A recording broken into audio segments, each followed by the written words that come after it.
राहुल के गुरु सैम पित्रोदा ने हाल ही में एक इंटरव्यू में कहा कि मंदिर बनाने से जॉब्स नहीं पैदा होती है। We have a problem with unemployment, inflation, education, health. No one talks about these things, but everyone talks about Ram, Hanuman, Mandir.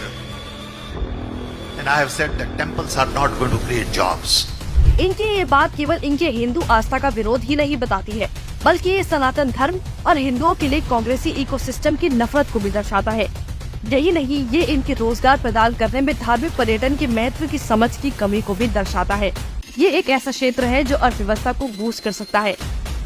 लेकिन कांग्रेसी चमचों ने मंदिरों पर सवाल उठाया है, तो जान लीजिए पीएम मोदी ने जिन मंदिरों का जीर्णोद्धार कराया है, वो मंदिर देश की अर्थव्यवस्था में क्या योगदान दे रहे हैं। काशी विश्वनाथ मंदिर। पीएम मोदी ने 13 दिसंबर 2021 को विश्वनाथ धाम का लोकार्पण किया था। तब से 13 दिसंबर 2022 तक केवल एक साल में सारे रिकॉर्ड ध्वस्त कर दिए गए हैं। लोकार्पण से पहले 40 से 50 हजार श्रद्धालु प्रतिदिन दर्शन के लिए आते थे, जबकि लोकार्पण के बाद इनकी संख्या 2 लाख प्रतिदिन हो गई है। वाराणसी के डीएवी पीजी कॉलेज की ओर से कराए गए आर्थिक सर्वेक्षण की रिपोर्ट में ये बात सामने आई है कि साल 2021 से 22 के दौरान 34.18% रोजगार बढ़ा।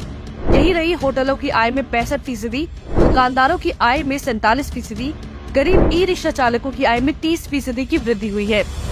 महाकालेश्वर मंदिर।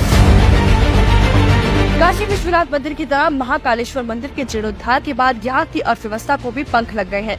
मंदिर समिति के मुताबिक सितंबर 2022 तक यहाँ रोजाना 15,000 श्रद्धालु ही पहुँचते थे, जिनकी संख्या अब बढ़कर 1.25 लाख से 1.5 लाख पर पहुँच गई है। शनिवार से सोमवार के बीच ये आंकड़ा 2 लाख तक पहुंच जाता है।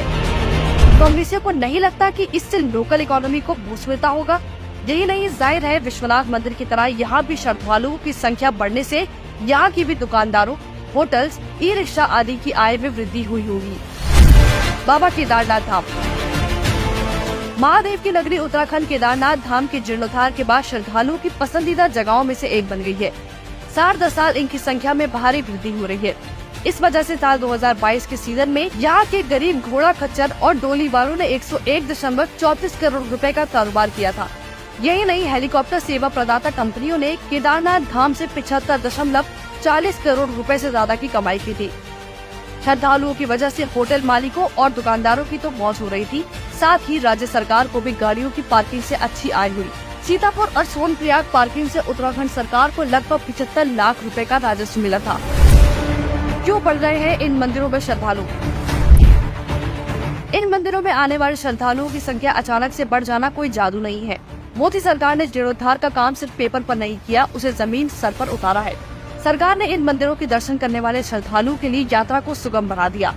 विभिन्न शहरों से यहाँ जाने वाली हाई स्पीड ट्रेनों के रूट को जोड़ दिया है।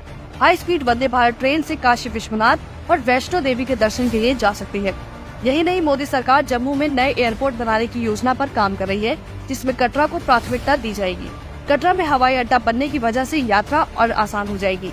यही नहीं, सड़क मार्ग से आने वाले श्रद्धालुओं के लिए नए एक्सप्रेसवे बनाए हैं, जिसकी वजह से दिनों का सफर घंटों में तय होता है। तब जाकर लगातार 18 घंटे की मेहनत के बाद आज श्रद्धालुओं की संख्या में ये अप्रत्याशित परिवर्तन आ पाया है। धार्मिक पर्यटन नौकरियां पैदा कर रही है, लेकिन ये बात चादरें चढ़ाने वाले और ताजमहल के चक्कर काटने वाले को नहीं समझ आ सकती।